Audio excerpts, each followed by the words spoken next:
Matthew Dauber's just received a red card on the far side there, perhaps for retaliation.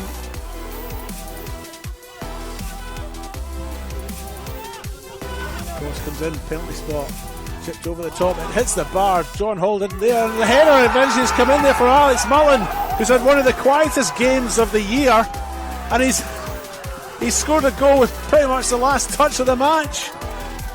Campbelltown City have probably stolen this at the death. Probably be the safer decision.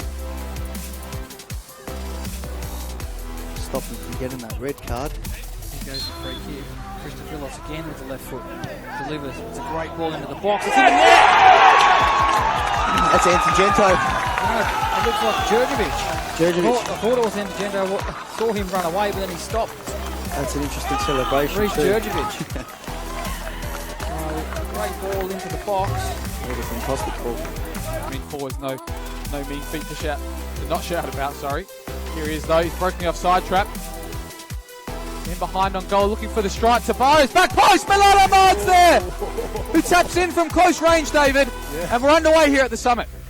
Yeah, there was a glance to the sidelines there to see if offside. Here's Tatu again, very deep to pick this up.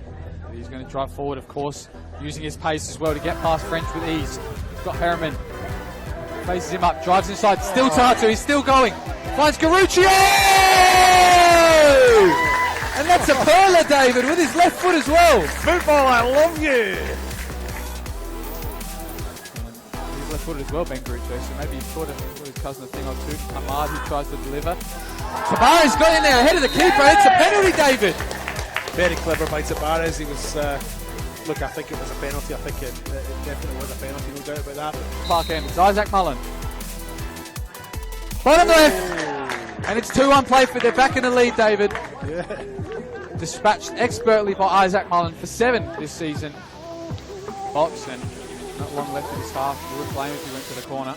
Finds Ryan now, who has a strike. Dan Ryan! It's another one for Playford! And Dan Ryan's after that golden boot as well, David. And he loves that golf swing celebration, doesn't he? It makes it 3-1 in the One World LED Sportive scoreboard. And that's...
Here's Chittadini, wide. Cuts inside, looks for Windsor and finds him in the box. Windsor's going to cross and does so. All the way through, and there's the terror, and he's able to finish for the first goal of the evening. It was about the third time it's coming from that left-hand side, and on this occasion, someone there to receive it. To South, Eastern United continue on their merry way, beating Adelaide Hills Hawks 4-1. Oh, it's gone through to Windsor. Windsor's 1v1 against Ford, and he hits it and puts it in. Makes it 2. You can't give Windsor that time and space inside the box. And they've beaten the offside trap.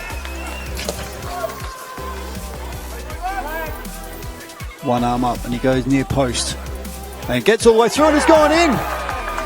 Looks like Jackson Walls with the touch at the near post, and it's sailed over Vaughan's head and nestled into the side netting. Well, I'm glad Walls has claimed it because I didn't see the actual touch that got it. It looked like a funny little bounce. And he in turn finds Satir, and Satir is able to go forward and does find looking for Windsor, but Vaughan's out high and he gets outdone by Windsor, and Windsor's got an open goal and he finishes it with his left foot, and he does. That's 2 for the evening for Windsor to make it 4-0 on the evening. In his second half. Here's Chittadini into the box. Meets Sakarakis. He gets across, and there's Arby Mollis, who's able to finish to make it 5. 3 in the box, and he makes no mistake, Simon. I think he's been great tonight. He's been getting more and more confidence over the last couple of weeks. So to see him get rewarded with that goal, throws himself in front of it, whatever sort of position he's in. Certainly does. The ball goes far post. Here's Stojanovic, brings it out, then hits it, and it's gone in. Beautiful left foot volley there from Stojanovic. There you go, late one from Comets. Won't make much difference given 5-1 is now the scoreline on the One World LED and Portal scoreboard for all your indoor and outdoor LED solutions. Ball comes back out. Lorenzo Baselli has a glance over his shoulder, realises he has a little bit of space. Plays a wonderful ball through there for Trimboli. Oh, and that's a strong claim for a penalty. And Christian Verdicchio agrees as Mapor brings down Trimboli inside the box. Baselli versus Margouche.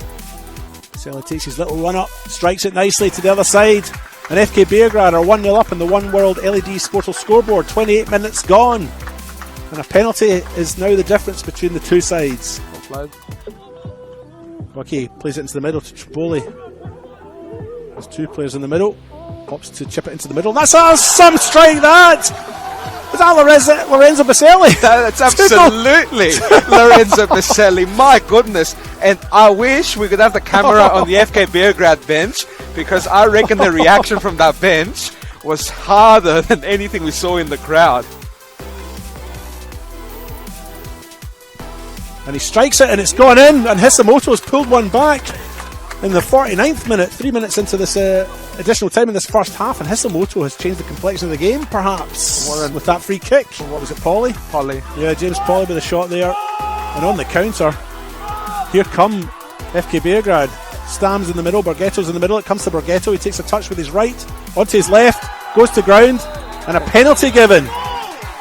And disaster for Croydon in this very last stanza of the match here by Baselli. In the first half, Konstantopoulos takes a few steps up and he's put it away, and that's it. FK Beograd have now got a 3-1 lead on the One World LED Sportal scoreboard, and that's game, set and match, I'd say, in tennis terms. Absolutely. And I think FK Beograd have wrapped this up, and Croydon will be disappointed. I think they've been the better team through the second half.